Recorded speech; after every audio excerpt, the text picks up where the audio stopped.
Olá pessoal! Hoje vamos falar de teatro musical e cinema musical. Vamos continuar os nossos estudos sobre as obras musicais da autoria da franquia Richard Rodgers, responsável pelas melodias, e Oscar Hammerstein II, responsável pelas letras. Nossos estudos sobre os dois começaram com seu primeiro musical e primeiro sucesso, a peça Oklahoma, de 1943. A partir de então, eles mantiveram sempre uma produção a cada 2 anos. Em 1945, fizeram sucesso com Carrossel. Em 1947, vem o seu primeiro fracasso de público, com a peça Allegro. E em 1949 vem a última obra da dupla que nós estudamos, South Pacific, ou Pacífico Sul. No nosso episódio de hoje, vamos estudar uma obra musical de Richard Rodgers e Oscar Hammerstein II, composta no ano de 1951, portanto, 2 anos depois da sua última peça. Este nosso musical de hoje vai dar continuidade aos estudos de Rodgers e Hammerstein sobre o que eles consideravam um exotismo.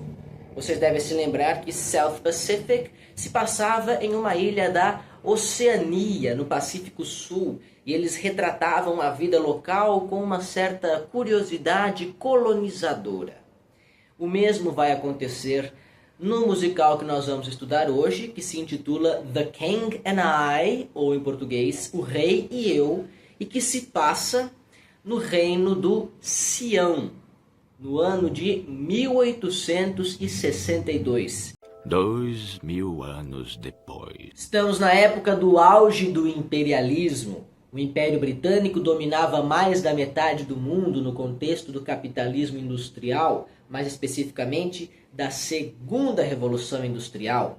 E é nesse contexto que o rei de Sião, Mongkok, vai chamar a professora britânica Anna Leonowens para educar os seus filhos, os seus herdeiros.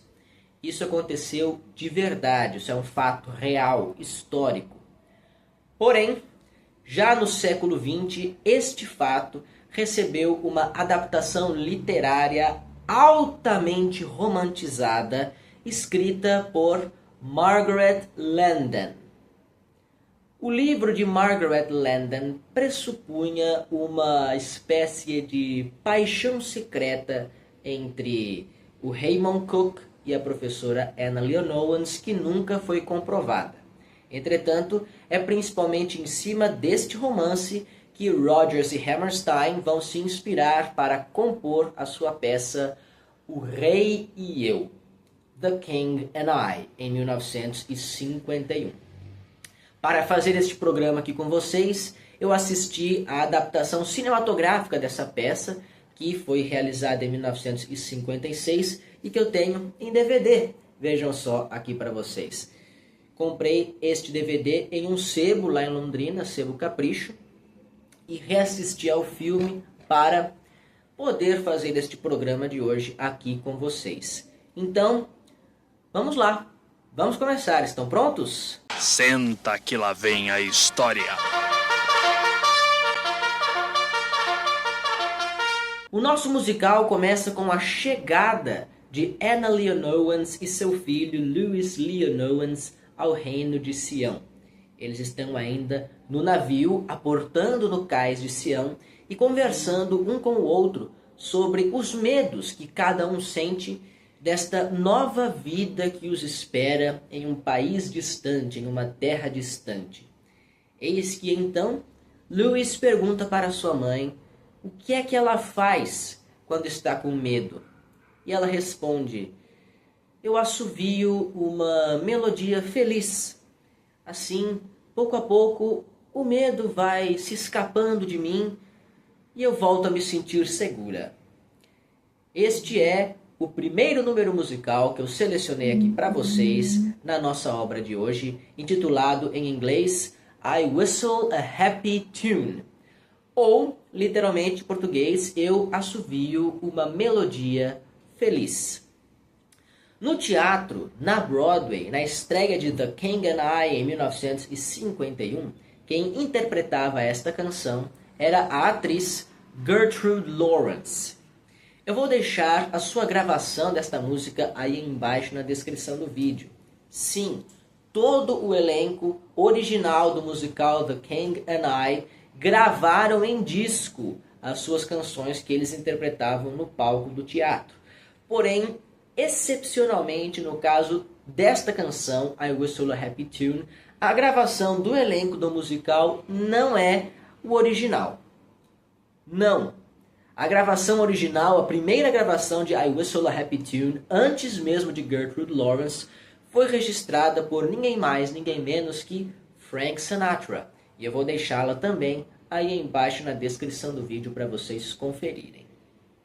Vou deixar também a gravação do elenco do filme de 1956, no qual a personagem principal de Anna Leon Owens é interpretada pela atriz Deborah Kerr. Ao descerem do navio, Anna e seu filho são recebidos pelo rei Moncook. Porém, há um problema. Quando o rei contratara Anna Leon Owens para vir até Sião e ser professora de seus filhos, ele havia dito que reservaria uma casa para ela e seu filho nos arredores do palácio. Entretanto, o que ela recebe, na verdade, é um quarto dentro do palácio. E Anna não está de acordo com isso, pois ela não deseja que seu filho seja criado no meio do harém do rei Moncook, que possui mais de 100 esposas e mais de 100 filhos.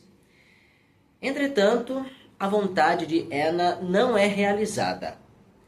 O rei insiste que ela fique dentro do palácio e, apesar de ela ameaçar voltar para a Inglaterra imediatamente, ele a obriga a ficar e ela fica. Afinal de contas, depois de conhecer os filhos mais velhos do rei, ela acaba se apegando às crianças e decide ficar por eles. Assim, os dias vão passando, as semanas vão passando, e Anna vai ensinando suas primeiras lições aos herdeiros do rei, especialmente ao herdeiro mais velho, aquele que será o próximo rei de Sião. Ele, então, em uma cena, dialoga com seu pai, dizendo que se sente confuso, que há aí um conflito de conhecimentos entre tudo aquilo que ele aprendera crescendo com a sabedoria de Sião e o conhecimento europeu que Anna Leon Owens vinha ensinando para eles. Ele então pergunta ao pai: o que é o correto? E o pai dele responde: o correto é aquilo que você acreditar, porque você é o rei. Então decida naquilo que você acredita e faça prevalecer a sua vontade. Porém, quando seu filho se afasta, o próprio rei Moncook manifesta certas dúvidas internas a respeito do que é certo e o que é errado na vida, que afinal de contas são questões que perseguem a humanidade desde os seus primeiros dias. Vem então a segunda canção, o segundo número musical que eu selecionei para vocês. Trata-se de uma canção intitulada A Puzzlement, ou em português, Um Quebra-Cabeças. Esta canção é interpretada pelo rei Moncook, que tanto no teatro quanto no cinema foram papel do ator Yul Brynner. Yul Brynner ganhou o Oscar de melhor ator em 1957 pela sua participação no filme The King and I, na adaptação de 1956. Porém, vejam só que coisa interessante, vamos dizer assim. Para fazer o papel de um rei asiático, a Broadway e Hollywood contrataram um ator, o quê? Russo. Não entendi! E é claro, nós devemos nos lembrar de que a Rússia também faz parte da Ásia. Na verdade, a maior parte da Rússia faz parte da Ásia. Porém, como eles estão mais ao norte, eles pertencem a uma etnia diferente dos siameses, que se encontram mais próximo da China, portanto, mais próximos da etnia dos chineses. Isso demonstra um certo despreparo da parte de Hollywood e da Broadway para escolher o elenco, ou até mesmo, antes de um despreparo, um certo descaso, uma despreocupação em chamar um ator de sua própria etnia para representar aquele papel de maneira menos estereotipada. Ainda assim, não vou negar que Yul Brynner fez uma excelente atuação e digo eu que foi merecedor do prêmio que ganhou. Mas fica aqui a crítica que não pode deixar de ser feita. Outra crítica que não pode deixar de ser feita é a respeito de uma das maiores falácias do imperialismo, que na época, lá no século XIX, se chamava de o fardo do homem branco.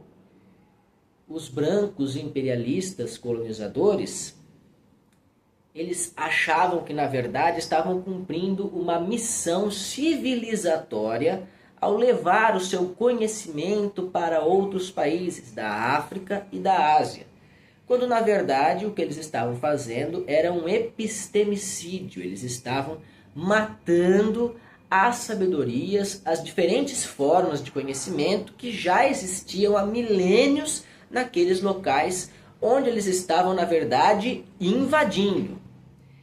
E em certas passagens é isso que acontece com a professora Anna Leonowens. É isso que acontece durante suas aulas, durante algumas de suas aulas que são mostradas para nós durante a narrativa.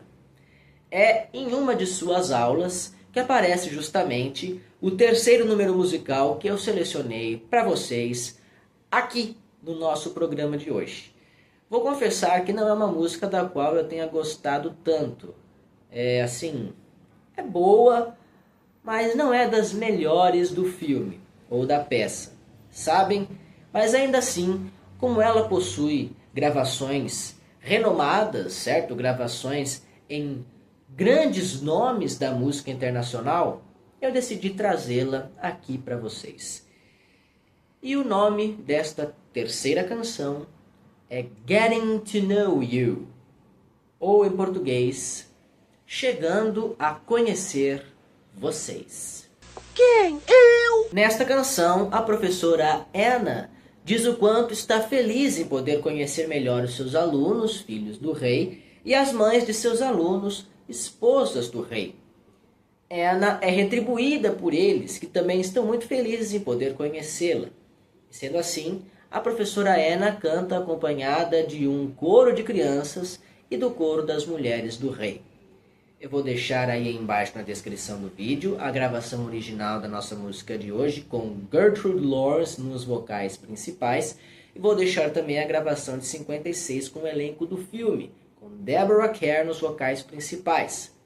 Por fim, vou deixar uma gravação em um daqueles grandes nomes da música internacional que eu disse para vocês no último bloco, sendo o principal deles Bing Crosby, nosso velho amigo e conhecido. Ok? Então, prosseguindo, o quarto número musical que eu selecionei aqui para vocês diz respeito a uma trama paralela da história do musical, certo? Enquanto decorria a trama principal de Anna e o Rei de Sião, havia uma subtrama que dizia respeito a um amor proibido entre uma das esposas do rei de Sião, chamada Tuptim, e um conterrâneo seu, chamado Lun Thar. Neste caso específico, eles se encontram furtivamente no meio da noite, sem que ninguém veja, para poder concretizar o seu amor. E então eles cantam a canção We Kiss in a Shadow. Nós nos beijamos em uma sombra, porque é esse o destino deles. Ninguém pode vê-los. Eu Eu vou deixar aí embaixo na descrição do vídeo a gravação original desta canção, que diz respeito também ao elenco do musical no teatro em 1951. Quem interpretava a personagem de Tuptim era Doretta Morrow e quem interpretava a personagem de Lun Thar era Larry Douglas. Vou deixar também uma gravação também de 51 na voz de Frank Sinatra, que também registrou esta nossa música de hoje. E, por fim, vou deixar a gravação do elenco do filme de 1956, que tinha no papel de Tuptim a atriz Rita Moreno e no papel de Lun Thar o ator Carlos Rivas. Como vocês podem perceber pelos nomes dos atores, ambos são de ascendência latino-americana e não asiática, como eram suas personagens no filme, o que novamente demonstra aquele despreparo, aquele descaso, aquela despreocupação de quem fez o elenco, a ficha técnica, com as próprias identidades que eles estavam querendo representar no palco ou na tela. A seguir, o Raymond Cook recebe uma carta da Inglaterra. Ela diz que o embaixador está a caminho de Sião para fazer uma inspeção, visto que ele recebeu notícias de que o rei governa com punhos de ferro, como um ditador, como um bárbaro, e, portanto, caso necessário, a Inglaterra seria forçada a enviar tropas e invadir, ocupar o reino de Sião para libertar o seu povo. Vejam só como essa narrativa não é nada nova, como os colonizadores continuam utilizando essa desculpa desde lá do século XIX, e isso se repete ainda hoje em 2026. Bom, independentemente disso, o Raymond Cook fica muito preocupado com a notícia e a professora Anna percebe a sua preocupação. Então, a esposa oficial de Moncook, ou seja, a primeira, aquela que tem o filho primogênito, chamada Miss Thiang, ela vem dizer que Anna precisa ajudar o rei, mas ela tem que fazer de um jeito que parecesse que as ideias de Anna fossem ideias do rei. Caso contrário, ele interpretaria aquilo como uma ordem e ele não receberia ordens de uma mulher e então ele poria tudo a perder. Anna vai até ele, ajuda-o, dá a ideia de ele receber o embaixador com um banquete e mostrar que, na verdade, ele era um rei muito civilizado, não era um bárbaro, não era um cruel. E ele adora a ideia, principalmente porque ele se convence de que foi uma ideia dele próprio. Então, mais tarde, tornando a conversar com Miss Thiang, ambas têm uma discussão sobre como o rei é uma pessoa difícil, mas pouco a pouco ele vai conquistando a sua simpatia. E então, Miss Thiang interpreta o nosso quinto número musical, que eu selecionei aqui para vocês. Trata-se de uma canção intitulada Something Wonderful, ou, em português, Algo Maravilhoso. Canção que também foi gravada por grandes nomes da música internacional da época, porém desta vez nomes femininos. Uau! Eu vou deixar aí embaixo na descrição do vídeo a gravação original da nossa música de hoje, na voz do elenco da Broadway, de The King and I, nos palcos do teatro, e a intérprete de Miss Thiang chamava-se Dorothy Sarnoff. Já no filme, a intérprete de Miss Thiang chamava-se Terry Saunders, e eu vou deixar esta gravação também aí embaixo na descrição do vídeo. Já um dos nomes femininos da música internacional da época que gravou esta canção foi Doris Day, ainda naquele mesmo ano de 1951.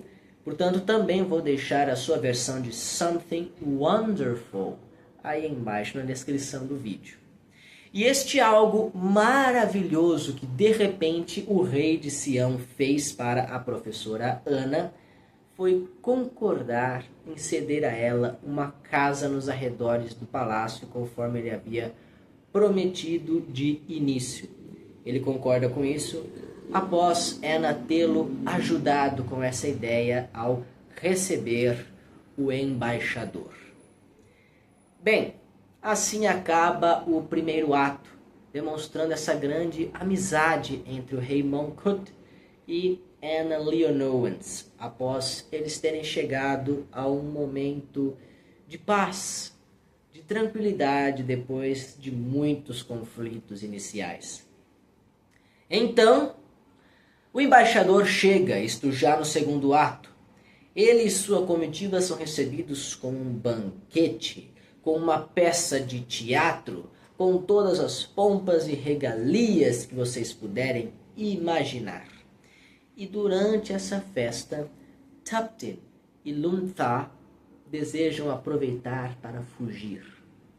Vem então o sexto e penúltimo número musical que eu selecionei aqui para vocês.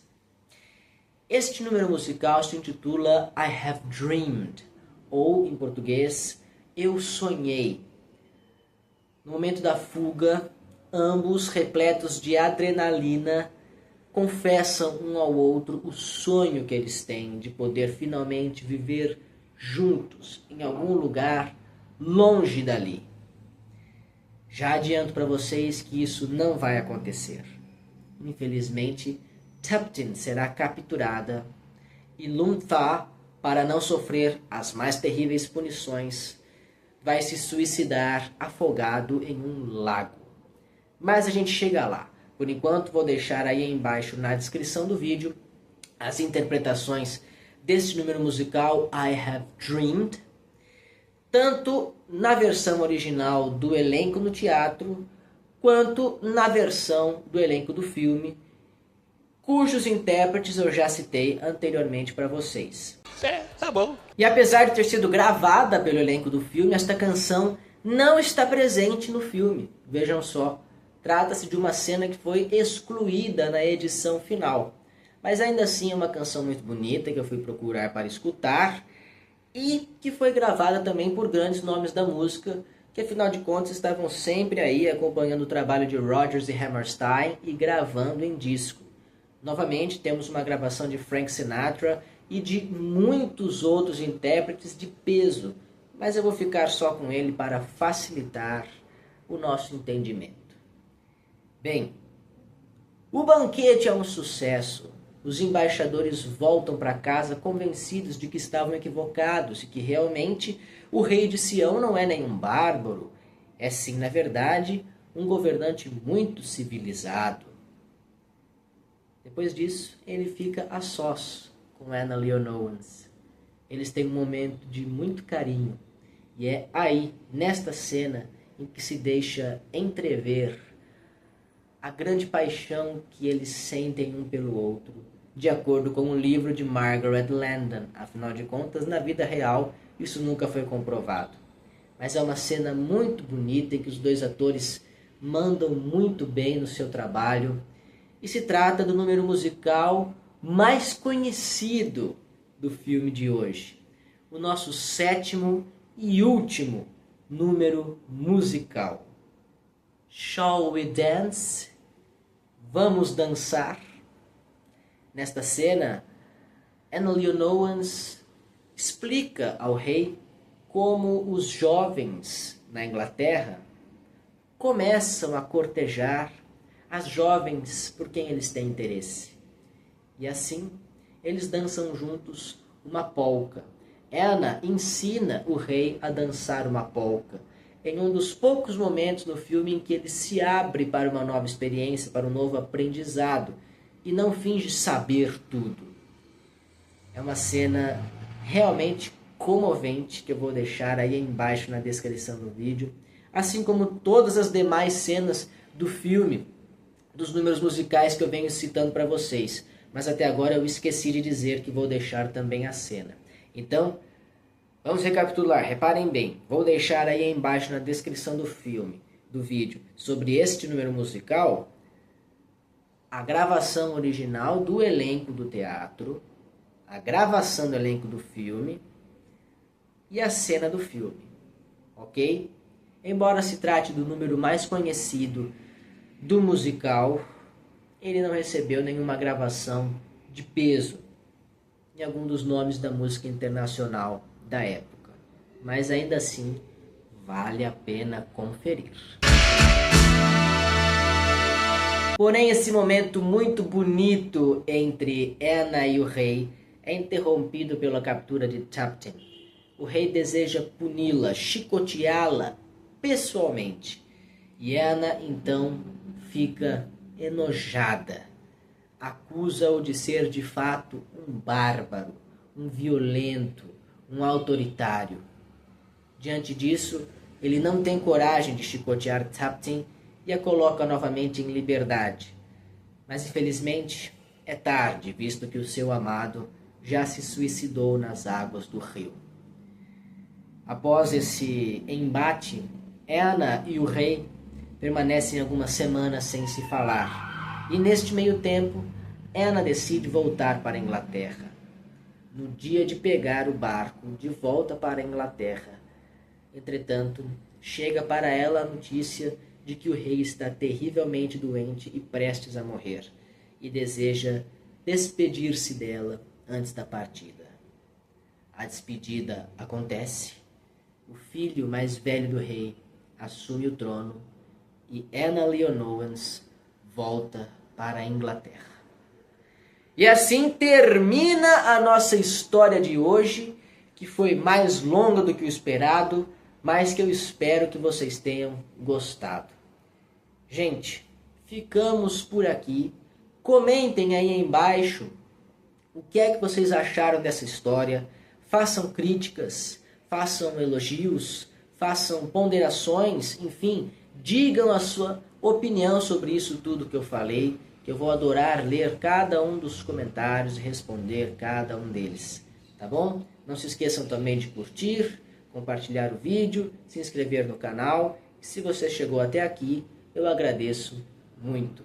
Semana que vem continuaremos os nossos estudos sobre a música no ano de 1951 e eu prometo que o programa será bem mais curto. Então, muito obrigado pela audiência, pela paciência, um abraço no coração, beijos na alma, até lá e lembranças do Emir.